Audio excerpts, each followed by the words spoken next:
Ya, Selin, silakan nyalakan kamera. Gimana caranya nih? Oh ini ya? Baik, saya undang dari sini ya. Tuh, Ini nggak ada. silakan. Bentar. Oke. Halo.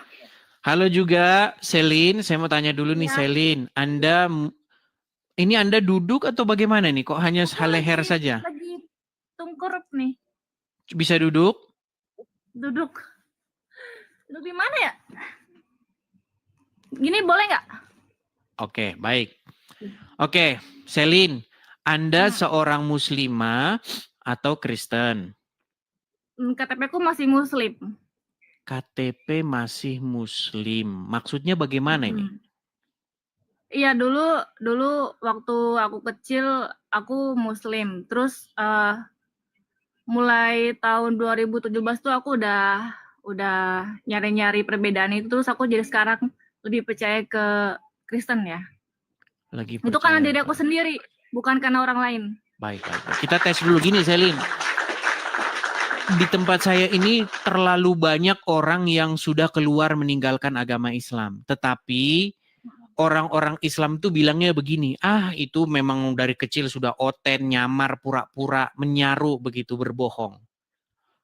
Kita mau bukti nih, karena bukti bahwa seseorang itu muslim adalah dia bisa membunyikan huruf-huruf Arab.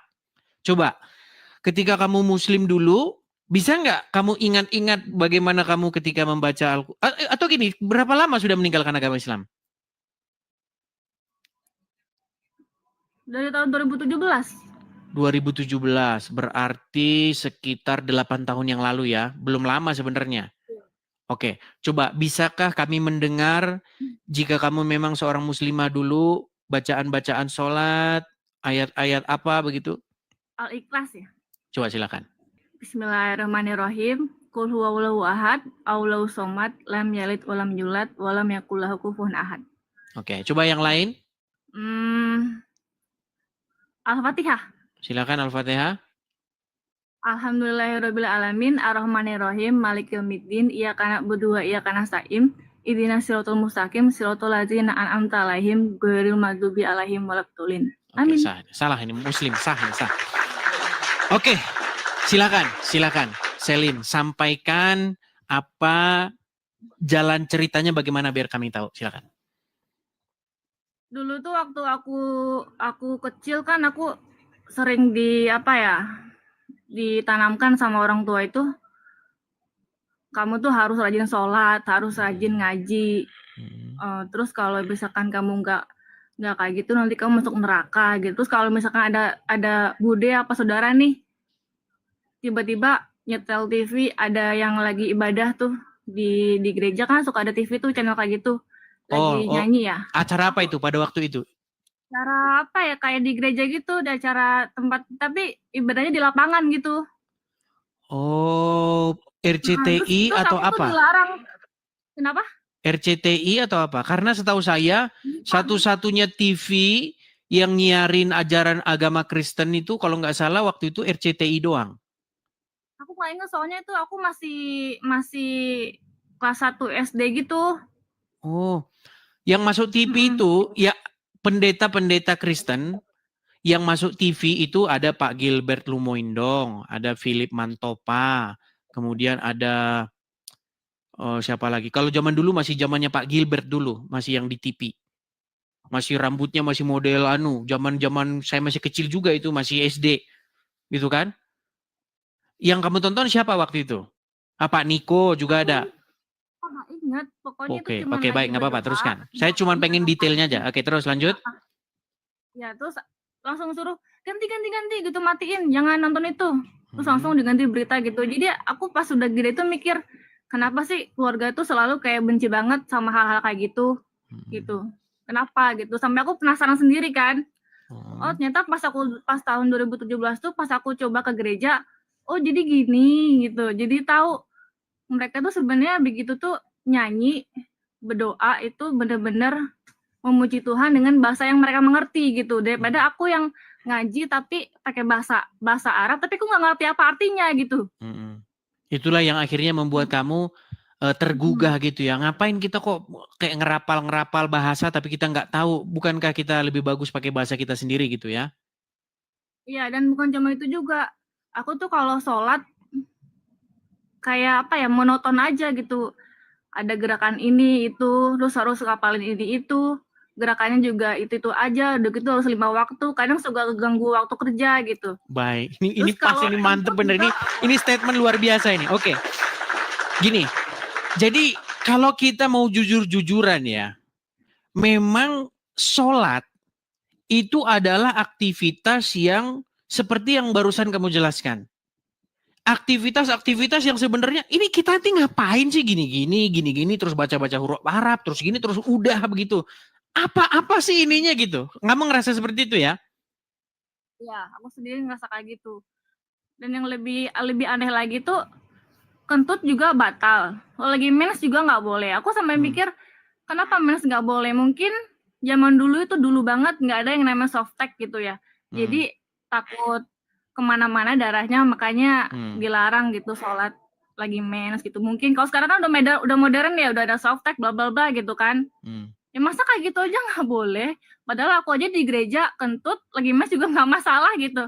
Harusnya kan Tuhan itu melihat kita gimana cara kita itu niat kita itu mau memuji Tuhan gitu, bukan harus dengan penampilan kita apa gimana, kan harusnya nggak boleh gitu dong, namanya kan pilih kasih.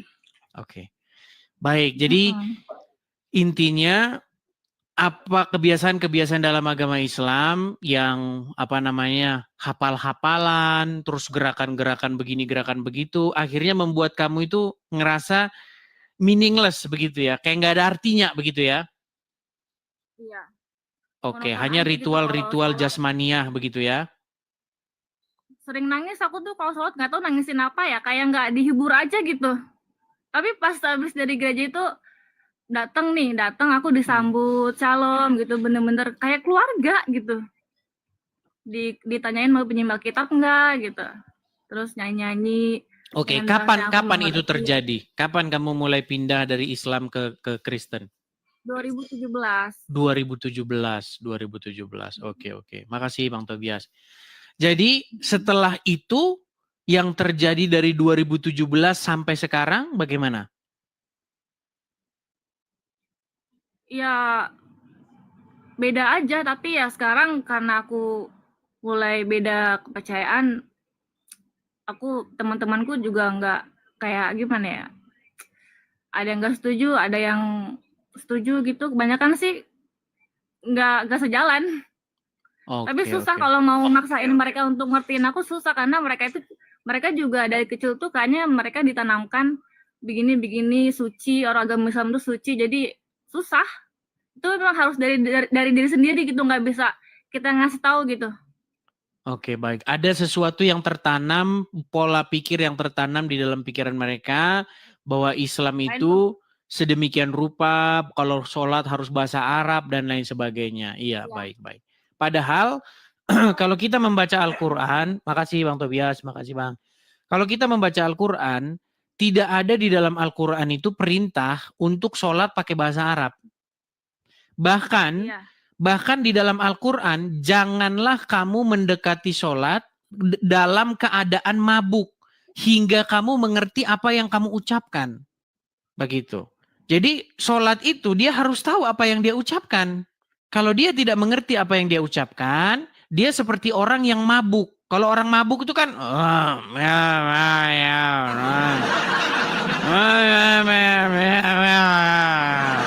orang mabuk kan seperti itu. Nah, Al-Quran melarang orang sholat dalam keadaan seperti itu. Nah, dari 1.000 orang muslim yang naik ke sini, 1.000-1.000-nya ditanya bacaan sholat itu, dia nggak ngerti apa. Ketika dia sholat, dia mengucapkan kosakata-kosakata, ditanya artinya, dia nggak ngerti, nggak tahu katanya. Seperti itu. Kalau sholat itu ada ngapalin yang gerakan ini bacaannya apa. Disuruh ngapalin aja bahasa Arabnya, tapi aku juga nggak tahu apa artinya, jadi nggak ngerti gitu. Iya. Bahkan ya kalau kita tanya orang muslim sendiri, dalam gerakan-gerakan itu sendiri mereka tidak tahu kenapa begitu loh. Seperti itu. Misalnya begini ya, kita kasih contoh misalnya di gereja. Di gereja itu bermacam-macam gerakan orang. Ada yang tangannya begini. Ya kan? Ketika tangannya begini, itu kan lambangnya apa? Artinya dia menerima berkat dari surga, meminta supaya dari surga itu turun rahmat, berkat, ya kan, mujizat daripada surga. Betul? Makanya posisinya begini, posisi ingin menerima, betul? Nah, ketika muslim melakukan gerakan-gerakan sholat, begini contohnya, begini. Ini gerakan apa ini? Saya tanya orang muslim, saya pernah nanya dia. Kalau begini maksudnya apa? Artinya kata dia, oh itu supaya bebannya terlempar ke belakang. Bebannya terlempar ke belakang begitu kan? Terus ya, beban terlempar ke belakang ini ngarang dari mana? Sebenarnya mereka juga nggak tahu jawabannya, cuma mereka juga bingung gimana caranya ngebela agama mereka gitu, karena mereka sendiri nggak tahu itu juga aturan dari mana berdoa kayak gitu caranya gitu. Kalau menurut aku sih gitu. Iya, makanya seperti saya katakan ya, artinya ketika seseorang itu ditanya tentang agama Islam, kenapa begini, kenapa begitu, banyak, ya saya nggak bisa katakan semua ya, tapi gimana saya nggak bisa katakan semuanya? Masalahnya semuanya penjelasannya membuat saya menyimpulkan bahwa memang orang Islam nggak ngerti apa itu, kenapa dia begitu gitu loh. Tangannya begini-begini, kenapa tangannya begini? Dan tidak boleh lebih dari lutut. Harus sejajar sama lututnya. Terus habis itu tangannya begini. Kenapa harus begini? Seperti itu. Dan banyak hal lah sebenarnya. Gerakan-gerakan seperti itu yang ya orang Islam sendiri kalau ditanya ya memang udah begitu. Dari mau gimana? Seperti itu. Dari kecil mereka udah diajarin suruh sholat, tapi mereka nggak tahu, yang mereka pikir ya itu udah kewajiban mereka gitu. Tapi asal usulnya mereka juga nggak tahu kenapa harus begitu cara berdoanya. Oke. Oke, hanya itu. Selin, ada lagi yang mau disampaikan? Mau nanya nih, Mas Edi. Apa itu? Mau nanya. Ya. Katanya kalau kan aku belum nikah ya. Aku bingung nih kenapa sih kalau suami istri di entah itu agama Islam dong apa gimana, nggak ngerti. Kalau misalnya suaminya itu selingkuh, terus kita tahu nih, kita punya bukti, kita nggak bisa ceraiin suami gitu, harus ke pengadilan. Tapi kalau laki-laki cuma ngomong talak doang langsung cerai, emang gitu? Kenapa sih? Iya, karena di dalam agama Islam banget, nggak dihargai banget perempuan tuh. Makanya aku takut. Sama sekarang aku belum nikah takut. Baik, begini. Ya, di dalam agama Islam memang laki-laki itu di ibaratnya perempuan itu seperti ladang di dalam agama Islam. Jadi yang bebas kamu datangi kapanpun, sesuka hati kamu. Nah, sementara ya intinya begini, Islam itu mengajarkan kedudukan seorang wanita di dalam agama Islam itu memang dia itu diperlakukan semena-mena oleh laki-laki. Contoh seperti yang kamu katakan tadi, kita kalau mau menceraikan perempuan tinggal talak saja. Talak 1, talak 2, talak 3 biasanya seperti itu. Talak doang bisa cerai. Ya, kamu saya ceraikan. Ya udah, selesai. Bahkan di dalam agama Islam itu dibolehkan untuk memukul seorang perempuan, memukul istri. Tuh, dengerin. Iya, memang ada itu ayatnya dalam Al-Quran. Boleh perempuan-perempuan yang kamu khawatirkan nusyusnya, maka pisahkan ranjang. Jadi pisah ranjang, kurunglah mereka dalam kamar dan pukullah mereka. Seperti itu.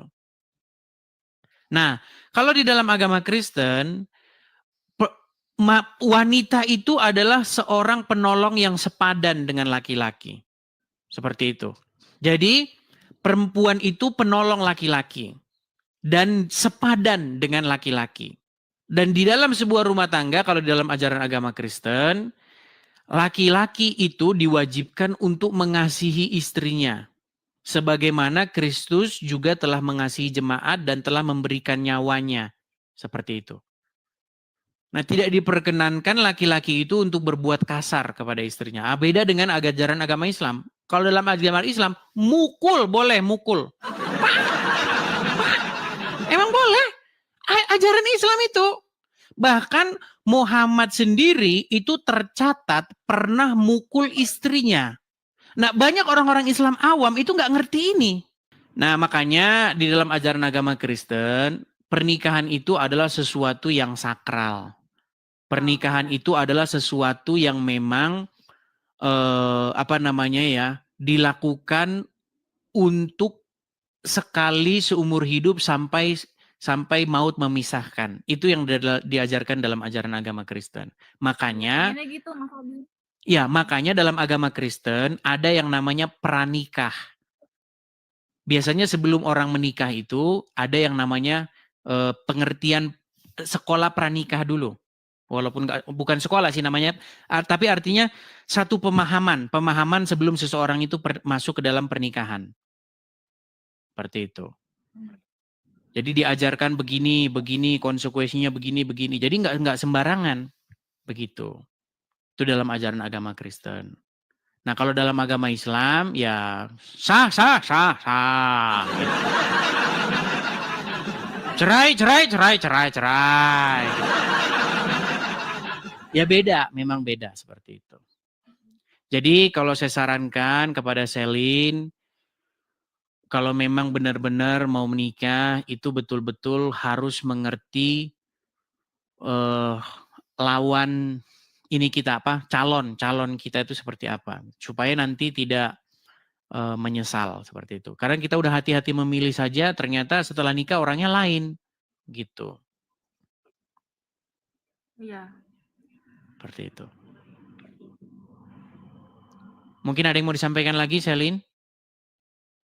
Tapi ngomong-ngomong ini, pasti kamu sudah banyak sekali nih pasti yang mau melamar kamu nih ya. Kamu pasti dari... Tapi kan nggak gampang, Mas Edis. Iya, betul. Ya artinya kamu harus bisa menerawang begitu seseorang gitu, seorang pria, ya kan? Ini orang ini beres atau enggak begitu, dan itu makanya perlu yang namanya